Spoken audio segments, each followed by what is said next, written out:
So ngayon mga kababayan, ito na. Kung makikita po ninyo dito po sa next topic po natin, meron pong inilabas na balita itong Pilipinas Today.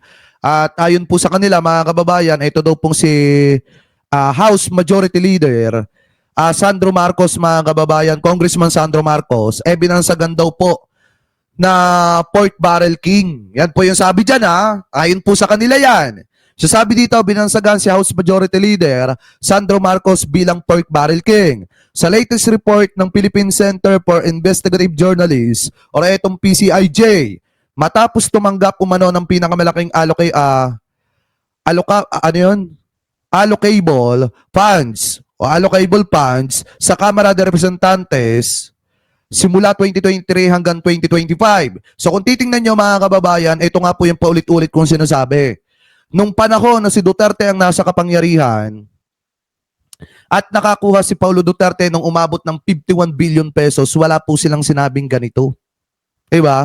Wala silang sinabing ganyan. Alam nyo yung kay Congressman Sandro Marcos, kahit walang patunay, kahit wala pang ebidensya mga kababayan na inilalabas, or di kaya naman puro accusation pa lang dahil nga kay sa mga sinabi nitong si Saldico, ganito na po agad yung sinasabi na itinuturing na po agad siya na pork barrel king. Kahit puro accusation lang naman yung sinasabi, laban po sa kanya. So sabi pa dito mga kababayan, sa parehong report na inilathala nitong Nobyembre 29, tinawag ng PCIJ na bagong new pork barrel ang allocable funds sa nalumutang sa mga kasagsagan ng investigasyon sa flood control project scandal.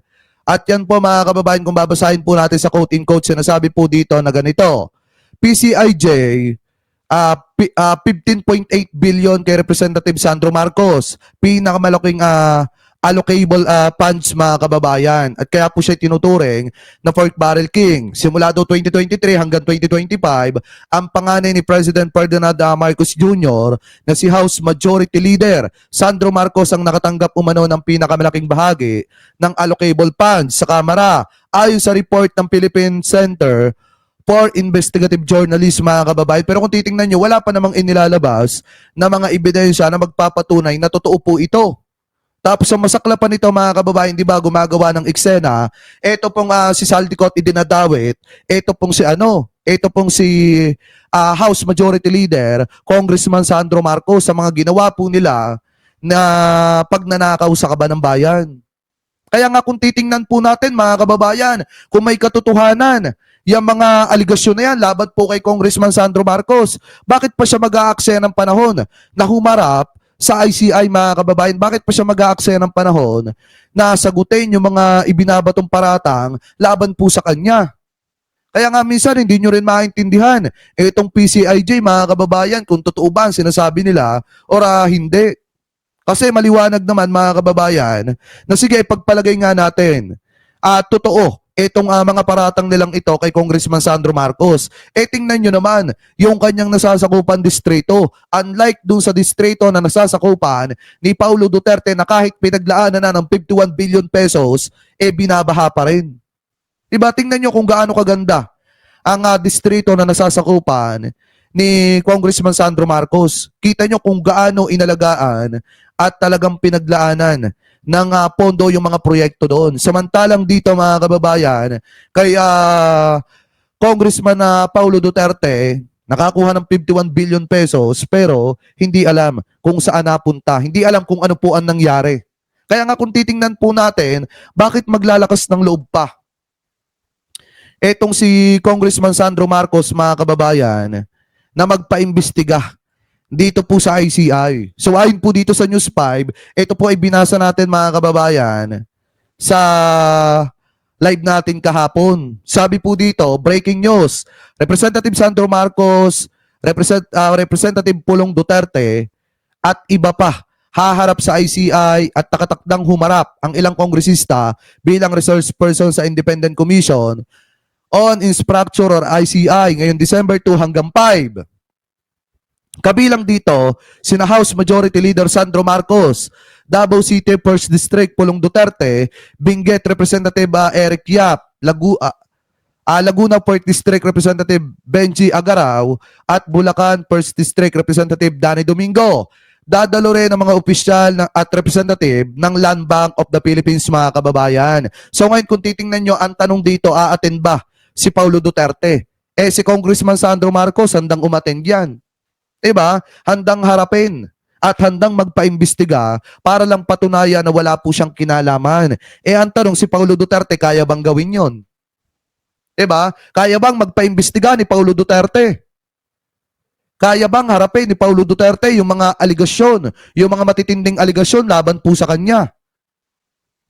Kasi kung titingnan po natin, mga kababayan, kung pagmamasdan nyo po ng mabuti, mukhang hindi dadalo dito, ito pong si Congressman Paulo Duterte. Kasi biruin nyo, 51 billion.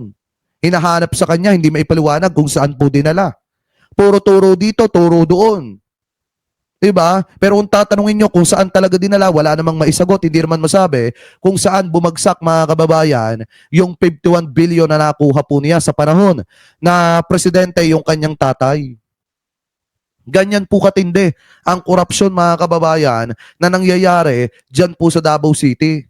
Kaya nga hindi natin tawag dito, hindi natin maunawaan kung bakit sobra na lang yung mga paratang po nila kay Congressman Sandro Marcos. Pero kung titingnan po natin, mga kababayan, talagang maliwanag pa sa sikat ng araw na itong si Paulo Duterte, ang isa din talaga sa di umano'y talagang kurap. Kasi nga, kahit pinaglaanan ng malaking pondo yung Davao City, binabaha pa rin. Kapag ka umulan ng konti, binabaha pa rin.